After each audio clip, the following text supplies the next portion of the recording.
ओशो ने ओशो ने स्वामी विवेकानंद के बारे में जो कहा, वो शायद ओशो के लवर्स भी पसंद ना कर पाए।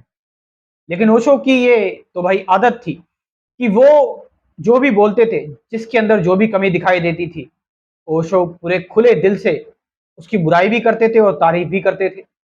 तो ओशो ही थे।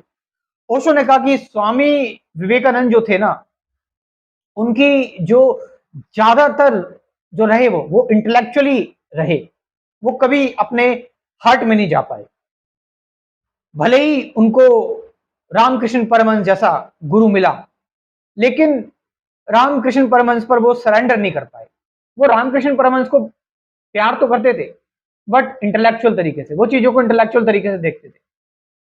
स्वामी विवेकानंद को कोई एनलाइटनमेंट का अनुभव नहीं हुआ था। जो भी वो बताते थे, जो भी वो कहते थे, वो या तो रामकृष्ण परमहंस की बातें होती थी या वेदांत की बातें होती थी, उपनिषद शास्त्रों की बातें होती थी।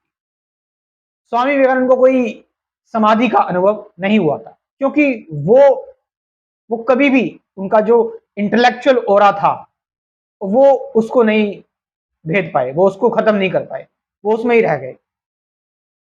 स्वामी विवेकानंद के बारे में ओशो ने कहा कि विवेकानंद नेताओं जैसी बातें करते थे। अमेरिका में गए और भाइयों बहनों जब उन्होंने बोला, अमेरिका के लोग भले ही ताली पीटने लगे, बट ये भारत के जो लोग होते हैं, भारत में जो नेतागण होते हैं, वो ऐसी बातें करते हैं। लेकिन वहां पर किसी ने इतने प्यार से कभी कोई बात की नहीं भाइयों बहनों करके, तो इसीलिए वहां के लोग ये ताली पीटने लगे और उन्हें थोड़ा सा अपनापन सा लगा दिखाई दिया।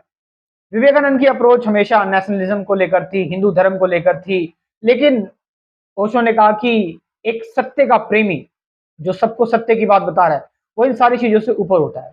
वो धर्म क्या है, राष्ट्र क्या है, वो इन चीजों में नहीं पड़ता। वो मेनली एनलाइटनमेंट और सत्य की जानकारियां, सत्य को लेकर लोगों को अवेकन करता है।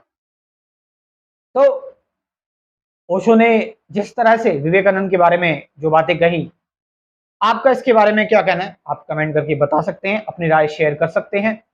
और अगर आप मॉडर्न अध्यात्म, आधुनिक अध्यात्म को समझना चाहते हैं कि आधुनिक अध्यात्म है क्या, तो उसको लेकर मैंने एक स्पिरिचुअलिटी का कोर्स बनाया हुआ है, आप उसको ज्वाइन कर सकते हो। मेरा व्हाट्सअप नंबर है 9773529489। मैं अपना नंबर कमेंट सेक्शन में भी ड्रॉप कर रहा हूँ, वहां से जाकर आप ज्वाइन कर सकते हैं। Thank you very much.